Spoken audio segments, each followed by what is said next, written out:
자, 오늘 금요기도의 마지막 시간이기도 하고요. 요한계시록의 마지막 시간이에요. 제가 요한계시록 공부를 하고 연구를 하고 말씀을 읽다가 보니까 너무 귀한 말씀이고요. 야, 이 말씀을 성도들과 함께 계속 나눌 수만 있다면 너무 좋겠다. 주일 예배 때 불특정 다수랑 말씀이 이해가 없는 분들과 함께 나누기에는 너무 어렵고요. 이 금요기도의 자리에 적어도 영적인 것을 사모하고 영적인 은혜와 영적인 지식이 있는 분들, 사모하는 마음 있는 분들에게는 오늘 이 말씀이 굉장히 깊고 의미가 있겠다라는 생각을 제가 해보았어요. 그래서 기도회를 방학 없이 계속 해볼까? 라는 생각도 하고 있어요. 근데 이번 학기는 마지막이니까 여기까지 하고요. 다음 기회가 되면 제가 계속 수요 교리 방학 때 하려고 했는데 요한계시록을 계속 해보면 어떨까라는 생각을 제가 해봅니다. 하여간 하나님이 은혜 주시는 대로 기회 주시는 대로 계속 요한계시록을 이어가도록 하겠습니다. 만약에 여러분 7장 이후의 내용이 궁금하다 하는 분들은 개별적으로 요한계시록을 읽어가시면 됩니다. 모르는 건 모르는 거고요, 아는 건 아는 거예요. 근데 모르다고 인터넷을 찾으면 안 됩니다. 네이버에게 물어보면 안 됩니다. 여러분, 이 정보와 잡보가 있기 때문에 이 잡보가 훨씬 많아요. 그래서 상한 음식을 먹으면 금방 토하고 설사하면 돼요. 근데 영적인 상한 음식을 먹으면 평생 갑니다. 눈이 멀어요. 그렇기 때문에 절대로 요한계시록을 읽어가면서 궁금하다고 네이버에게 물었든가 성경 공부하는 데를 찾아가면 안 됩니다. 근데 그 이단들의 특징이 굉장히 설득력이 있고요. 그리고 굉장히 뭐라 할까요? 논리적으로 맞는 것 같아요. 바로 거기서 사람들이 속아요. 우리 교회에서는 요한계시록 강해를 안 하는데 요한계시록 강해를 차분차분 해주는 거 보니까 그분들이 뭐라고 말하냐면 요한계시록을 왜 강해를 안 하냐? 기존 교회가 목사들이 무식해서 안 한다. 목사들이 무식해서 요한계시록을 감히 강해를 못한다. 그러면서 목사들의 무식한 점을 얘기를 하고요. 자기들만이 참 종인 것처럼 와서 나에게 배우고 우리에게 배워서 14만 4천이 찰 때 빨리 들어와라. 곧 문이 닫힌다. 라는 얘기를 하면서 내가 들어가게 되고 그 말씀이 짝짝짝짝 맞는 것을 보면서 이천신화교회 다니는 내 남편과 아이가 불쌍한 거야. 나만 천국 가면 나만 14만 4천에 들어가면 어떡해. 그러니까 남편과 아이를 데리고 들어가는 거죠. 어떻게 살아도 지금 대학 들어가는 게 중요한 게 아니라 당신 직장 가는 게 중요한 게 아니다. 구원받아야 되지 않냐. 세마포 입어야 되지 않냐. 그러면서 남편과 아이들을 설득하고 완전히 맹신하고 빠집니다. 정신이 반쯤 나간 사람처럼 삽니다. 그리고 목사인 저를 좋아하셨던 분이에요. 저한테도 문자를 보내요. 목사님 정신 차리고 일로 오십시오. 여러분, 그런 사람이 누군가가 아니에요. 우리 주위에 요한계시록이 궁금해서 읽기 시작하다 보니까 삐딱해서 어려움에 빠질 수 있는 확률이 누구라도 있어요. 여러분, 어떤 사람이 이단에 빠지냐면 성경을 궁금하지 않는 분들은 이단에 안 빠져요. 맞죠? 안 들어요. 우리 교회에서도 예배 말씀 안 듣는데 어디 가서 또 이 말씀 누가 듣겠어요? 오히려 난 진짜 말씀에 무관한 사람들 이단 빠졌다는 얘기 한 명도 못 들었어요. 어떤 사람들이 이단에 빠지냐? 말씀을 사모하는 자들, 말씀을 배우고 싶고 말씀을 깊이 연구하고 싶은 사람들이 어디에 빠져요? 2단, 3단에 빠져요. 안 들어본 소리를 하거든. 내가 평생 장로를 권세로 30년, 40년 들었는데 한 번도 목사님한테 이런 얘기를 안 들었는데 여기서 들으니까 이게 신선하거든. 당연하지. 2단 얘기를 왜 강단에서 하겠어요? 근데 그 이단의 사상이 그들이 만들어낸 게 아니라 1세기 때 이미 그 이단들이 그 논리를 가지고 있다가 다 이단으로 반박당하고 다 이게 죽음을 당한 이론들을 지금 다시 가져와서 그것들이 다시 성경의 교리라고 다시 머리를 든 교리들이에요. 지금 만들어진 거 아니에요. 다 이단 정죄당하고 다 없어졌던 것들이 다시 살아나기 시작했던 거예요. 이게 신천지의 이 교리가 지금 있었던 게 아니라니까요. 1세기 때 2000년 전에 이미 이런 교리가 다 있었어요. 그래서 사멸했는데 다시 살아난 거예요. 나라가 흉흉하니까. 그러니까 여러분, 무슨 얘기가 더 여기까지 나왔나? 요한계시록 오늘 마지막이다. 궁금하고 싶으면 여러분 읽어라. 읽는데 다시 말할게요. 모르면 모르는 대로 넘어가세요. 그리고 모르면 교구 목사님들한테 한번 물어보세요. 아셨죠? 교구 목사님한테 물어보시고 교구 목사님 모른다면 기다리세요. 요한계시록 강의할 날이 또 있을 겁니다. 자, 오늘 마지막 시간이기 때문에 제가 오늘 환자들을 위해서 기도하는 시간이기 때문에 시간이 많이 갈 것 같아서 말씀을 정말 짧게, 진심으로 짧게 준비를 했어요. 자, 오늘 마지막으로 살펴볼 내용은 뭐냐면 입맞은 자의 숫자에 관한 내용이에요. 오늘 숫자에 관한 그 의미에 대해서 말씀할게요. 14만 4천이라는 숫자의 의미가 과연 뭔가? 구원받은 자들이잖아요. 아까 14만 4천이 하나님 앞에서 그 보좌 앞에서 구원하심이 하나님과 그 어린 양께 있도다 이렇게 찬양하는 걸 보면 14만 4천은 하나님의 종들이고 머리에 인침을 받은 자들이고 하나님은 그 인침을 받은 것을 통해서 자기 자녀임을 안다고 했어요. 자, 그러면 14만 4천이라는 숫자의 의미가 뭔가에 대해서 하나 말씀을 나눌 거고요. 그리고 지금까지 6번 동안의 요한계시록을 통해서 배운 내용들을 한번 점검하는 시간들을 갖도록 하겠습니다. 먼저 4절을 같이 한번 읽어볼게요. 시작. 내가 인침을 받은 자의 수를 들으니 이스라엘 자손의 각 지파 중에서 인침을 받은 자들이 14만 4천이니. 자, 그리고 이어지는 5절에서 8절까지 여러분들 12지파의 이름이 쭉 나오지만 각 지파마다 입맞은 자가 몇 명이에요? 몇 명이요? 12,000명. 12,000명씩 인을 맞았어요. 그러면 여러분 어떻게 14만 4천이 되냐면 12지파 곱하기 12,000 하면 몇만 나와요? 14만 4천이 나와요. 각 지파마다 12,000명씩 골고루 12,000명씩 하면 14만 4천 명이 나옵니다. 여러분 구약의 민수기를 보면 1장과 26장에 인구계 수가 나옵니다. 출애굽한 이후에 전쟁을 하기 위해서 장병들, 전쟁에 나갈 만한 사람들의 수를 헤아릴 때에 각 지파마다 골고루 인원을 이렇게 배정하지 않았어요. 각 지파마다 이 장정의 수가 다 달랐어요. 근데 하지만 오늘 본문에서는 12지파 입맞은 자가 모두 12,000명씩 똑같았다는 겁니다. 그리고 오늘 기록에 5장부터 8장 기록된 본문에서 12지파의 이름을 살펴보면 두 가지 큰 특징이 나와요. 여러분 그냥 읽었지만 그 12지파의 이름 중에서 크게 두 가지 특징이 나오는데 그 첫 번째는 뭐냐면 우리 5절 한번 볼까요? 5절. 자, 유다 지파 중에 인침을 받은 자가 1만 2천이요 루벤 지파 중에 1만 2천이요 갓 지파 중에 1만 2천이요. 눈치 빠른 사람은 알 거예요. 뭐가 문제입니까? 유다 지파의 큰아들이 누구예요? 장자가 누구예요? 루벤이죠. 근데 왜 유다가 먼저 나왔을까요? 이것이 오늘 5절부터 8절까지의 그 내용의 특징인데 출생 순서로 하면 루벤이 맞습니다. 그러나 유다는 순서적으로 장자는 아니지만 예수 그리스도의 조상이기 때문에 우선권을 가진 겁니다. 요한계시록은 예수 그리스도에게 집중된 책이거든요. 그렇기 때문에 예수 그리스도의 선조이기 때문에 그 유대지파가 예수 그리스도의 뿌리이기 때문에 상징적으로 우선권을 가지게 된 것이죠.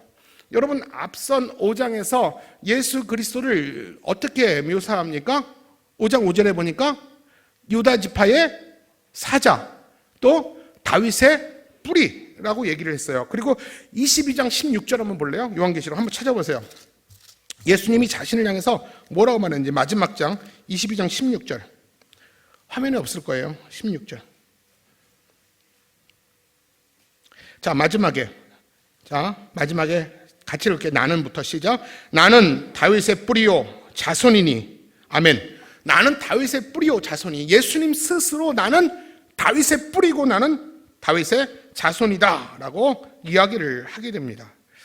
그래서 상징적으로 12지파 중에 유다 지파가 맨 앞에 서게 된 거예요. 그리고 또 하나의 특징은 뭐냐면 오늘 7장에 소개된 12지파 중에서 누구의 이름이 안 보이는 것 같지 않습니까? 한번 좀 예리한 분들은 찾을 것 같아요. 자, 누구의 이름이 안 보입니까? 빨리 찾아보세요. 누구요? 단지파예요. 단지파 이름이 빠졌어요. 여러분 이 단지파가 누구길래 이 하나님의 이 백성의 이 목록에서 빠졌을까? 12지파 모두가 선민 백성이고 하나님이 이끌어내신 하나님의 특별한 자녀들인데 왜 단지파가 빠졌을까라고 여길 때 여기에 대한 많은 신학적 의미가 있어요. 이 단지파는요 성경을 읽다 보면 가나안 정복 전쟁에 열심히 가담하지 않았고요 그리고 12지파 중에서 가장 먼저 우상숭배에 깊이 빠져든 지파로 이 단지파를 소개합니다. 우리 사사기 18장 30절. 자, 요것만 읽어볼게요. 시작.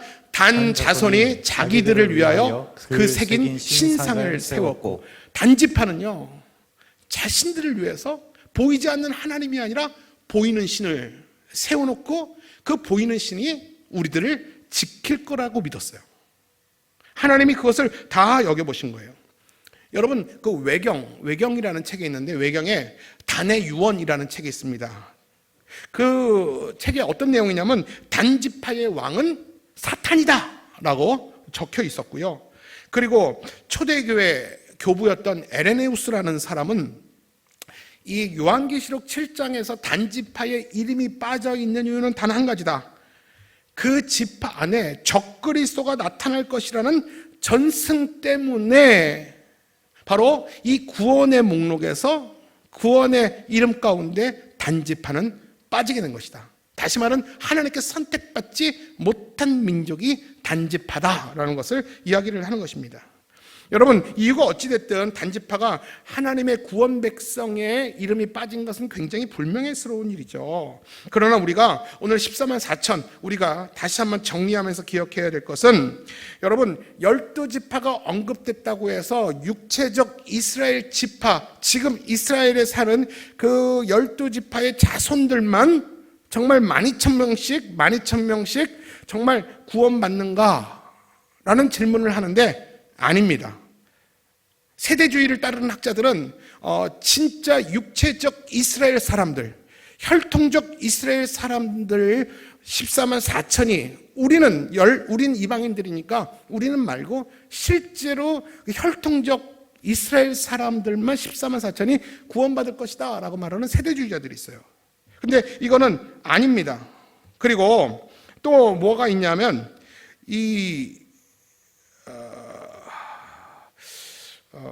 영적인 그 14만 4천을 아까도 말했지만 혈통적 유대인이 아니라 영적인 유대인으로 봐야 됩니다. 여러분, 저와 여러분이 영적인 유대인이에요. 혈통적으로 유대인이 아닙니다. 맞죠? 그러나 우리는 예수 그리스도를 개인의 구주와 주인으로 영접받기 때문에 우리는 영적인 하나님의 이스라엘 백성이고 영적인 하나님의 백성들인 거예요. 그렇기 때문에 14만 4천은 혈통적 유대인이 아니라 영적인 유대인, 영적인 이스라엘 사람인 저와 여러분이 우리에게 주어진 14만 4천이라는 것입니다. 그렇기 때문에 14만 4천은 12지파로 제한해서는 안 돼요. 그리고 이 14만 4천을 얘기할 때 실제로 숫자만 보아서는 안 됩니다. 그 14만 4천의 숫자가 우리가 어떻게 합니까? 하나님이 생각하는 카운터랑 우리가 생각하는 카운터는 달라요. 우리가 이 땅에서 계산하고 헤아리는 숫자의 개념과 하나님의 숫자의 개념은 분명히 다르다는 것입니다. 그렇기 때문에 우리는 문자적으로 그 숫자를 볼 것이 아니라 어떻게 봐야 돼요? 상징적으로 우리는 14만 4천을 봐야 된다라고 얘기를 하죠. 여러분, 예를 들어서 이 얘기하면 길어지니까, 학자들은 굳이 이 14만 4천이 어디서 왔는가에 대한 질문이 여러 의견이 있어요. 여러분 참고만 하세요. 자, 여러분 구약의 백성인 12지파, 그리고 예수님의 12제자를 곱하면 몇이 나옵니까? 144가 나옵니다. 그리고 여기에다가 천이란 이스라엘 백성이 광야 시절 때 전투하기 위해서 편제되었던 군대 단위가 천이에요. 그래서 바로 하나님이 이 땅에 전투하는 기회, 전투하는 성도를 일컬어 14만 4천이라고 명명했다라고 말합니다. 이해 가십니까? 여러분, 이 땅의 교회는 주님 오실 때까지 전투하는 교회입니다. 14만 4천은 하나님께 구원받은 신실한 하나님의 백성들을 가리키며 이 세상에서 예수와 복음의 깃발을 높이 들고 하나님의 통치를 구현하며 악한 영들과 싸우는 전투하는 교회, 전투하는 성도들을 일컬어 14만 4천이라고 이야기를 한다라는 것입니다. 여러분, 우리는 이 땅에서 관람하고 관광하면서 믿음 생활하지 않아요. 전투합니다. 오늘 악한 영들과 대적하여 오늘 부르짖어 하나님의 은혜를 붙들고 있잖아요. 이게 영적인 전투입니다. 악한 영이 나를 붙들고 있다면 하나님 악한 영을 제하여 주시고, 악한 것들이 내 곁을 떠나가게 하여 주시고, 예수 그리스도의 권세 이름으로 명하노니 악한 것들아 떠나갈지어다. 바로 이런 전투의 현장이 오늘 이 기도의 자리라는 것입니다. 예수와 복음의 깃발을 높이 들고 하나님의 나라를, 하나님의 통치를 구현하며 이 땅에서 관람객이 아닌 예수와 복음을 위해서 전투하는 교회와 전투하는 성도로 살겠다고 여기고 두 손 든 사람이 14만 4천이라는 것입니다. 그렇다면 저번 시간에 또 오늘 이번 시간을 정리해 보면 사도 요한 환상을 통해서 본 것을 몇 가지 정리해 보겠습니다. 자, 한번 정리해 볼게요. 지금까지 배웠던 것을 한 5가지 정리할 텐데 여러분 머릿속에 기억하시면 좋을 것 같아요. 첫째, 사도 요한은 자신의 육안을 넘어서 환상을 보게 되죠. 어떤 환상입니까? 보좌에 앉으신 하나님의 높고 빛난 환상을 봅니다. 그리고 그 손에 들려진 두루마리를 보죠. 근데 그 두루마리를 펼 자가 아무도 없었어요. 단순히 읽어줄 자가 아니라 그 두루마리의 내용을 어떻게 합니까? 실행하고 성취하고 완성하실 자를 찾았는데 오직 십자가에서 죽임당한 어린 양 예수 그리스도가 그 두루마리를 취하여 그 말씀대로 시행하시고 성취하시고 완성하셔서 이 세상의 유일한 구원자가 되셨다라는 것이 오늘 우리가 배웠던 내용이에요. 맞습니까, 여러분? 그래서 세상을 통치하고 다스리고 계신 예수 그리스도를 사도 요한은 만나게 된 것이죠. 자, 둘째는요, 복음의 활동을 방해하는 강력한 바람은 있었으나 그 바람을 억제하고 통제하시는 하나님을 봤어요. 여러분, 이거 굉장히 중요한 거예요.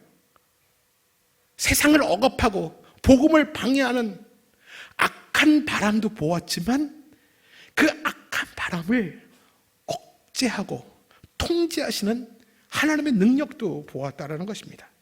사랑하는 여러분, 복음을 방해하는 바람이 있어요. 그럼에도 불구하고 여전히 오늘도 구원받는 자들이 있다라는 것입니다. 하나님은 적당히 그 조율을 해가시죠. 여러분, 오늘도 사랑하는 가족들을 믿지 못하도록 강력하게 역사하는 바람들을 우리 하나님이 막아주셔야 돼요. 그 바람을 뚫고 믿음에 이르도록 우리가 기도로 도와야 할 줄로 믿습니다. 여러분, 내 주위에 내 사랑하는 가족 중에서 여러분 본인이 안 맞는 것 같아요? 아니면 안 믿도록 강력한 바람이 그에게 불어오는 것 같아요? 그냥 그거 안 믿는 것 같죠? 여러분 아직까지 영적으로 어두운 거예요. 하나님을 믿지 못하도록 복음의 역사를 방해하는 강력한 바람이 그에게 불고 있어요. 여러분 그렇다고 포기하지 마세요. 그 바람을 억제하시는 분은 누구라고요? 하나님이세요. 하나님, 내 남편을 향해서, 내 아내를 향해서, 우리 가족과 내 사랑하는 딸을, 아들을 향해서 불어오는 그 강력한 역사의 바람을 하나님 막아주셔서 그 바람을 뚫고 주님께 믿음의 고백을 하는 하나님의 입맞은 자가 되게 하여 주옵소서. 우리가 이런 기도가 우리에게 필요하다는 것입니다.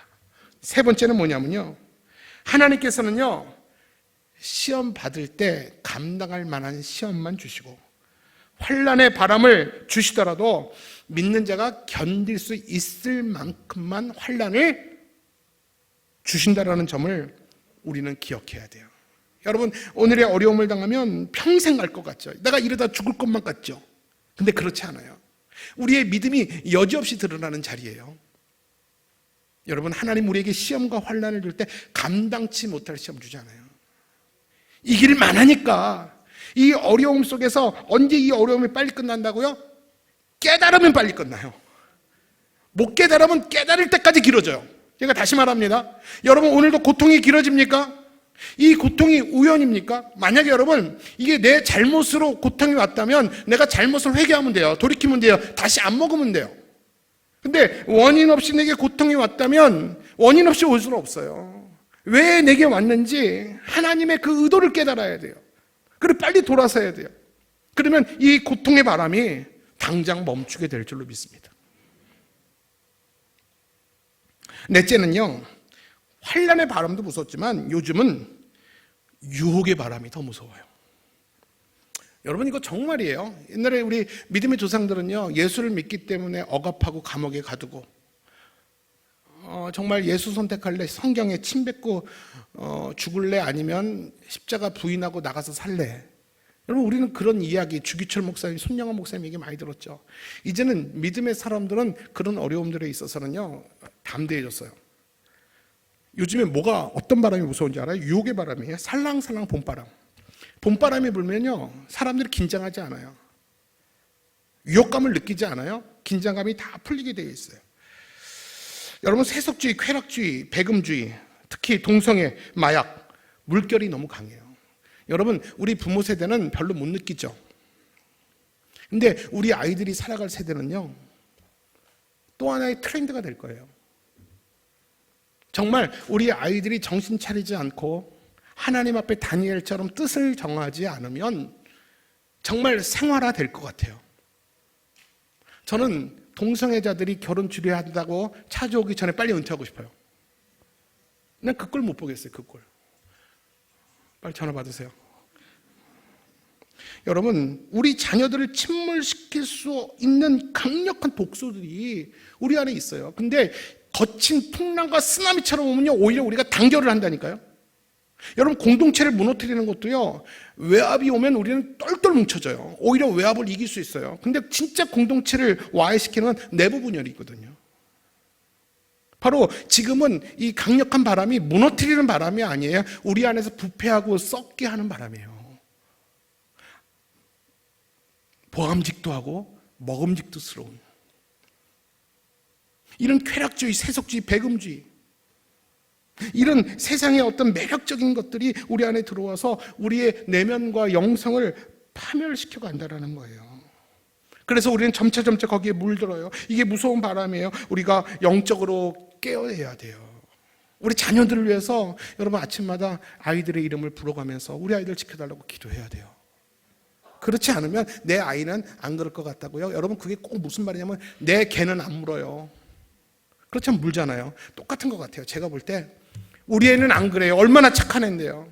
여러분, 나쁜 애들이 그렇게 사고 치는 애들은 오히려 없어요. 나쁜 애들은 오히려 잘 알아서 안 하더라고. 순진한 애들이 금방 넘어가요. 여러분, 내 아이가 착하고 공부 잘한다면 더 조심해야 돼요. 그만큼 순진한 거거든. 수학 공식, 영어 단어는 많이 알지만 세상이 얼마나 무서운지 몰라요. 오히려 까진 애들은요, 그 생리를 알기 때문에 조심하더라고요. 근데 아무것도 모르는 애들은 금방 넘어가고 타협하고, 한번 재미에 빠지면 돌아서지를 못해요. 여러분, 이런 것들, 이 환난의 바람도 무섭지만 유혹의 바람이 더 무섭다는 사실을 알고, 여러분, 믿음의 정말 가장들로서, 부모로서 자녀들과 교회 공동체를 지켜내야 한다는 것입니다. 마지막 다섯째는 뭐냐면요, 우리는 하나님께 자기 백성들로 인치신 무리가 정해져 있다는 사실을 알았어요. 14만 4천이 얼만큼이냐라는 건 몰라도 하나님이 정해놓은 사람이 있다는 거죠. 여러분, 하나님이 예정하시고 예정, 하나님이 아시고 정하셨잖아요. 그냥 하나님이 충동적으로 그때마다 사람 불러들이지 않으셨어요? 만세전부터 구원받기로 한 자들을 정해놓으셨어요. 그 숫자가 14만 4천이라는 거예요. 자, 우린 분명히 말합니다. 하나님이 예정 아시고 하나님 백성을 정하셨어요. 그리고 하나님께 선택하시고 인치신 백성들은 반드시 구원받게 되어 있습니다. 여러분, 인치심의 의미가 두 가지라고 그랬죠? 뭐예요? 하나님의 소유. 또 두 번째는 뭐라고 그랬어요? 하나님께서 구원의 날까지 지키시고 보호하신다는 변치 않는 약속, 성도의 견인. 우리의 구원은 already not yet 이라고 그랬죠. 구원받았지만 아직 완전한 구원에 이르지 않았어요. 완전한 구원에 이를 때까지 성령 하나님께서 우리에게 인치시고 너는 내 것이라 말씀하시고 나를 끝까지 지키시고 보호하여 주심으로 완전한 구원까지 우리를 이끌어 가신다라는 거예요. 이게 인치심의 증거예요. 그 인치심은 악한 영의 바람에도 사라지지 않는 영원불변한 하나님의 약속이에요. 그렇기 때문에 성령님은 우리가 이 땅에 살아가는 동안에 그 인치심으로 인하여 신앙생활을 즐겁게 할 수 있도록 도와주세요. 그 인치심을 받은 자들은요, 그 마음에 기쁨이 있어요. 찬양할 때도요, 기도할 때도요, 예배 드릴 때도요, 무감각하지 않아요. 이게 구원의 감격이에요. 내가 인치심을 확신하는 게 구원의 감격이에요. 구원의 감격이 있으면요, 날마다 내 안에 무너져가는 것들을 보면서 다시 이렇게 세울 수 있는 그 은혜도 하나님께 받아내더라고요. 따라서 우리는 입맞은 자인지 그 증거를 찾아봐야 돼요. 여러분, 내가 물어볼게요. 내가 구원을 받았다라는 확신이 여러분 분명합니까? 한번 스스로 대답해보세요. 나는 구원받았다는 확신이 분명합니까? 누가 뭐래도, 죽음의 상황이 있어서도 내가 진심으로, 내 착각이 아니라, 그렇게 믿는 것이 아니라 진심으로 내가 구원받은 것에 대한 확신이 있다면 여러분 입맞은 것 맞습니다. 그리고 여러분 영혼에 예수 그리스도의 이름이 선명하게 찍혀 있습니까? 내가 고통당할 때도 너는 내 것이다 라는 선명한 하나님의 음성을 때때로 듣습니까? 그렇다면 여러분 입맞은 사람 맞습니다. 그러나 나는 여전히 30년 동안 교회를 출입했는데도 아직 내 안에 복음의 감격이나 구원의 확신이 없다면 오늘 하나님께 정말 메어 달려 기도해야 돼요. 주여, 복음의 감격에 은혜가 있으므로 믿음의 열정을 달라고 기도하셔야 돼요. 그래서 뜨뜻미지근한 사람들은 토하여 내친다고 그랬어요. 뜨뜻미지근한 사람이, 미지근한 믿음이 어떤 믿음일까요? 교회를 안 나오는 것도 아니에요. 교회를 나오는데 여전히 그 체험만 유지해요. 최소한의 형식만 채우지 더 이상 믿음이 성장하거나 줄지도 않아요. 여러분, 이게 미지근한 신앙이에요. 분명히 성경에서 그랬어요. 차든지 덥든지 미지근함은 토해낸다. 여러분 스스로 생각해 보세요. 30년 전보다, 아니 10년 전보다, 아니 1년 전보다 내 믿음이 성장했는가? 성장했다면 그 성장의 열매가 뭔가?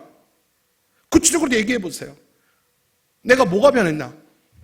내 표정이 변했나? 내 말투가 변했나? 예배의 자세가 변했나? 한번 스스로가, 우리 남편들과 한번 나눠보세요. 내가 뭐가 변했나? 여러분, 내 안에 이런 변함이 없다면 하나님께 기도하셔야 돼요. 복음의 은혜에 감격할 수 있는 은혜를 주셔서 내 안에 믿음의 성장에 대한 열정을 주옵소서. 여러분, 정말 필요합니다. 그리고 다윗처럼 구원의 즐거움을 회복시켜달라고 기도하시고 성령 앞에서 항상 진심이 되게 해달라고, 찬양할 때, 말씀을 들을 때 항상 그 순간마다 다윗은 한 걸음 한 걸음 법궤를 가지고 나아갈 때마다 목숨과 생명을 걸었던 것처럼 오늘 기도의 자리, 예배의 자리에서 여러분의 진심과 생명을 걸 수만 있다면 여러분이야말로 입맞은 하나님의 사람일 줄로 믿습니다. 말씀을 정리합니다. 여러분, 마지막 때에 그냥 대충 믿지 마세요. 여러분, 제가 부탁해요. 오늘 이 자리에 나올 정도면요, 제가 단언컨대 그냥 온 사람들 없어요. 여러분, 제가 언제까지 여러분과 함께 하실까요? 제가 10년 됐대요. 10년 됐어요. 제가 가끔 이렇게 교회를 돌면서 내가 참 많은 일 했구나라고 생각이 들어요. 우리 교회 껍데기만 빼놓고 다 바꾼 것 같아요. 진짜로 10년 동안에 제가 여기 왔을 때 주차장 여기 조금밖에 없어서 다 논밭이었어요. 여러분, 그때를 아는 세대가 있고 모르는 세대가 있어요. 3주차장 바로 앞에만 땅이었고 다 논밭이었어요. 이게 모든 게 다 하나님의 은혜다. 다 모든 게 하나님의 은혜다. 너무 감사했어요. 난 우리 성도들이 이렇게 시간이 가면서 교회의 건물도 변해가고 없던 안아주신 드림센터도 세워져 간다면 여러분 10년을 믿고 20년을 믿어오면서 여러분의 삶의 변화들이 뭐가 있어요? 한번 대답해 보세요. 한번 대답해 보시라니까요. 10년 전이랑 지금, 우리 장로님들 계시는데 임직 받을 때랑 지금 생각해 보세요. 뭐가 달라지셨어요? 안 달라졌다면요, 심각한 거예요. 다시 생각해야 돼요. 우리 목사님들 마찬가지예요. 제가 금요기도회 끝나고 목사님들 올라오지 말라고 그랬어요. 끝까지 자리에 앉아서 기도하라고 그랬어요. 목사들도 기도하는 자리가 있어야 돼요. 기도하지 않으면 목회를 못해요. 여러분, 예수 대충 믿지 마세요. 정말 예수 대충 믿지 마세요. 여러분, 하나님 나라에 가서 하나님, 나한테 이런 말한 사람이 없어서 내가 예수님을 대충 믿었습니다, 그런 사람, 그런 말 하지 마세요. 제가 분명히 2022년 오늘 며칠이에요? 11월 15일 날 지금 몇 시야? 9시 10분에 말했어요. 분명히 말했어요. 못 들었다고 그러지 마세요. 여러분, 대충 믿지 마세요. 그리고 마음 없이 습관을 따라 교회 출입하지도 마세요. 마지막 날 환난의 바람이 불고 시험의 바람이 불면 대충 믿고 습관적으로 믿는 종교인들은 제자리 지키지 못하고 바람에 겨날리듯이 다 사라져 나가버릴 거예요. 찾지도 못하고요, 다 날아가 버릴 거예요. 지금은 몰라요, 여러분. 지금은 몰라요. 지금은 영적인 태평성대기 때문에 몰라요. 환난과 시험의 바람, 유혹의 바람이 불어오면 마지막까지 견디는 자가 14만 4천이에요. 그들이 하나님의 빛난 보좌와 영광을 둘러싸고 구원하심이 보좌에 앉으신 하나님과 그 어린 양께 있도다, 면류관을 벗어들이며 24종로들과 함께 그렇게 찬양하는 천상의 예배에 참여하게 될 것입니다. 우리 모두는 하나님이 선택하셨어요. 예수님이 구속하셨어요. 성령님이 인쳐주신 영적 이스라엘 사람들 14만 4천이에요. 우리의 구원은 오직 예수 그리스도 외에는 없습니다. 아멘입니까? 우리의 구원은, 우리의 구원자는 예수 그리스도밖에 없습니다. 목에 칼이 들어와도, 여러분, 내가 늘 말하죠, 여러분의 이름을 모르고 자녀들의 얼굴을 모르는 그 치매의 극도의 순간에서까지 마지막 잊지 말아야 될 것은 예수 그리스도가 나의 구세주입니다. 이 사실은 잊으면 안 돼요. 이 모든 환상을 지켜본 요한이 결국 뭐라고 고백합니까? 우리 다시 한번 10절 볼게요. 10절 시작. 큰 소리로 외쳐 이르되 구원하심이 보좌에 앉으신 우리 하나님과 어린 양에게 있도다 하니, 보좌에 앉으신 하나님이신 예수 그리스도에게만이 구원이 있음을 여러분 선포하십시오. 세상에 속지 마세요. 여러분, 물질과 세상의 쾌락을 하나님으로 보이는 착시 현상에서 벗어나야, 그래야지만 비로소 보좌에 앉으신 예수 그리스도가 보입니다. 그리고 그분을 집중할 때 내 안에 선명하게 찍혀있는 성령의 인치심을 확인하며 감격하며 그 예수님으로 인하여 즐거워할 수 있어요. 여러분, 금요기도의 마지막 시간에 여러분 꼭 부탁하고 싶어요. 6주간의 기도를 했는데도, 부르짖어 기도했음에도 불구하고 내 마음에 여전히 기쁨이 없다면, 여러분, 내 영혼을 더듬어 만져보세요. 그 먼지 쌓여있는 내 마음을 더듬어 보시고, 내가 예수님 처음 만났을 때 예수님이 새겨주신 예수 그리스도 그 선명한 이름을, 그 인을 한번 만져보세요. 죽었던 나를 살리신 그 예수 그리스도의 은혜에 감격하여 죽어가는 내 모든 삶의 영역에서, 예배에서, 기도에서 내가 다시 살아나기 원합니다. 이렇게 하나님 앞에 간절히 오늘 눈물로 하나님께 나아갈 때에 하나님께서 오늘 우리를 찾아와 주시고 우리를 만져주시고 우리를 그 옷자락으로 덮어주실 줄로 믿습니다. 여러분, 구원받은 자로서 감격하며 그 구원을 확신하며 매일매일의 삶이 기쁘고 즐거워하는 잔치 같은 우리 교회가 되길 바라고요. 잔치 같은 여러분의 신앙이 되길 바라고요. 예수님 때문에 행복한 여러분의 가정 되기를 주님의 이름으로 축원합니다. 축원합니다.